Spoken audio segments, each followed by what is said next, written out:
weather modification, HAARP, and weather control. The conspiracy that might not be a conspiracy. All right, let's get weird. What if I told you the weather isn't exactly natural? That the storms wrecking cities, the earthquakes shaking the ground, even the clouds overhead might be getting a little help. Before you call me crazy, just hear me out. There's this place called HAARP, this massive array of antennas in the middle of nowhere, Alaska. Officially, it's just studying the ionosphere, you know, that upper layer of the atmosphere. But there's a whole bunch of people who think HAARP is actually a weather-controlling, earthquake-triggering, possibly even mind-controlling weapon. And the more I dig into it, the weirder things get. This story involves secret government experiments, rogue scientists, the OSS, the original CIA, the St. Louis Gateway Arch, and even a whistleblower from the South Pole. Yeah, that last one surprised me too. Let's dive in. Weather control isn't sci-fi, it's history. Controlling the weather isn't some tinfoil hat fantasy. It's actually documented history. And you don't even have to go back that far. Let's talk Project Cirrus. Back in 1947, scientists, led by General Electric, of all people, decided to mess with a hurricane by dumping dry ice into it. Because why not? The idea was to weaken the storm, but instead, it got stronger and slammed into Georgia. Then came Operation Popeye, where the US literally made it rain on purpose during the Vietnam War, turning roads into muddy death traps for enemy forces. This was declassified, by the way, meaning the government flat out admitted they modified the weather. And if you think playing with hurricanes and rainstorms was risky, wait until you hear about the time they accidentally created a blizzard, the dry ice experiment that made a snowstorm. So imagine you're a scientist standing on top of a mountain, and you think, hey, what happens if we drop some dry ice into a cloud? Well, that's exactly what happened in the late 1940s when researchers were testing cloud seeding. They thought it might make some snow. Instead, they triggered a full-blown snowstorm over Mount Greylock in Massachusetts. They created winter out of thin air. Now, was this an accident or proof that humans can control the weather? Because if they were making it snow in the 40s, what can they do now? Here's where things get even more classified. The OSS, the predecessor to the CIA, was all over weather modification research in World War II. They knew that if you could control the weather, you controlled the battlefield. There are reports that the OSS experimented with weather warfare, trying to create rainstorms over enemy territories and even alter jet streams to freeze out enemy supply lines. And you better believe some of those OSS scientists went on to work on HAARP and other classified weather experiments. And speaking of scientists, let's talk about a guy you might have heard of, Eero Saarinen, St. Louis Arch, and weather control. What's the connection? Okay, so what does the guy who designed the Gateway Arch have to do with weather modification? Turns out, Eero Saarinen, the famous architect behind the St. Louis Arch, was also involved in secret government weather experiments. Saarinen worked closely with government agencies, including the Air Force, on classified aerodynamics projects. Some researchers believe that his work in designing futuristic structures wasn't just about buildings, but about controlling wind patterns and atmospheric energy. Some even think the Gateway Arch itself was designed as part of an atmospheric manipulation experiment, like a giant tuning fork for controlling the weather. Crazy? Maybe. But the guy who built it literally worked on government weather programs, modern-day weather manipulation, and HAARP. Saudi Arabia has been using cloud seeding for years to create artificial rain. They send planes up, spraying silver iodide into clouds, and boom, rainstorm. And this isn't just old school Cold War stuff. Right now, Saudi Arabia and the US are actively modifying the weather. In the US, Texas, California, even Colorado have ongoing cloud seeding programs. They say it's to fight droughts, but if they can make rain, what else can they do? Bill Gates and the quest to tame hurricanes. So, picture this. It's 2008, and Bill Gates, the guy who brought us Windows, isn't just thinking about computers anymore. Nope, he's setting his sights on something a bit breezier. Hurricanes. Gates, along with a team of inventors, filed several patent applications for a system designed to weaken hurricanes by cooling ocean surface temperatures. The idea? Use fleets of vessels equipped with pumps to mix warm surface water with colder, deeper water, thereby sapping the storm's energy sources.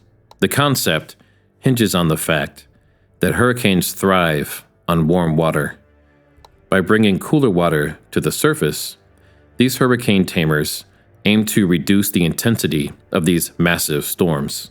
While the scale of implementation would be massive, the underlying science is sound. Cooling the sea surface could, in theory, diminish a hurricane's strength. It's wild to think about, a tech mogul venturing into weather modification, but when you consider the potential to save lives and reduce catastrophic damage, it's a venture that could reshape how we interact with one of nature's most formidable forces. From computing to climate intervention, Gates' ambitions highlight a broader trend, leveraging technology to tackle some of humanity's most pressing challenges. Whether these ideas will materialize remains to be seen, but they certainly push the boundaries of what's possible. Shifting weather patterns and the quest to tame tornadoes. In recent years, we've witnessed a noticeable shift in weather patterns, with tornadoes appearing in regions and seasons previously considered atypical. Factors such as the El Niño and La Niña phenomena have been linked to variations in tornado activity. For instance, research indicates that fewer tornadoes and hailstorms occur in the U.S. central and southern plains during El Niño, and more during La Niña years. Additionally, the increasing sea surface temperatures, particularly in regions like the Gulf of Mexico, contribute to higher atmospheric moisture content, potentially fueling more severe weather events. The unpredictable nature of tornadoes has led scientists and researchers to explore methods to mitigate their impact or even steer them away from populated areas. One notable endeavor is the deployment of specialized vehicles such as the SRV Dominator series, designed to intercept and study tornadoes up close. These heavily modified vehicles, equipped with advanced instruments, allow researchers to gather critical data from within tornadoes, enhancing our understanding and potentially informing future mitigation strategies. Historically, attempts to influence weather patterns include cloud seeding experiments aimed at reducing hail or inducing rainfall. However, the concept of steering tornadoes remains largely theoretical, given the immense energy and complexity involved in their formation and movement. Current research focuses more on improving prediction models and early warning systems to minimize harm, rather than attempting to control or redirect these powerful natural phenomena. Tornadoes are incredibly complex systems. While the idea of steering them is intriguing, our current technology and understanding don't support such interventions.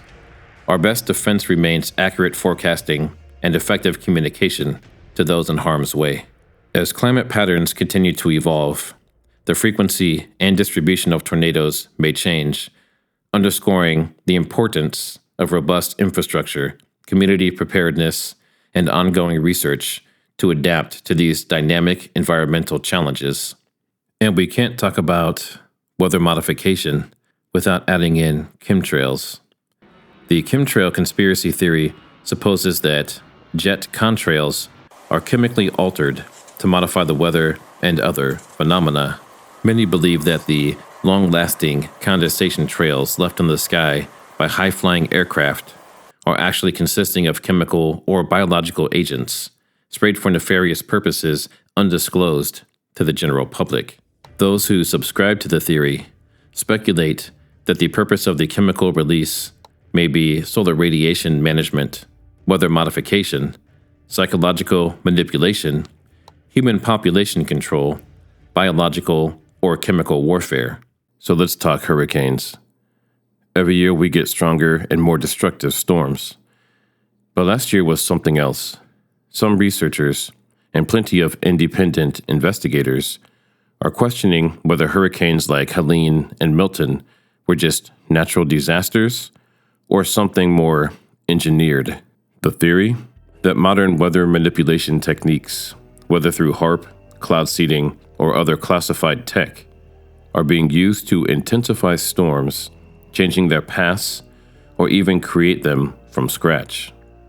It's not as crazy as it sounds when you look at the history of weather modification and how much control we already have over the atmosphere. A warning from Brandon Biggs, a vision of weather manipulation. Now, this is where things take a wild turn.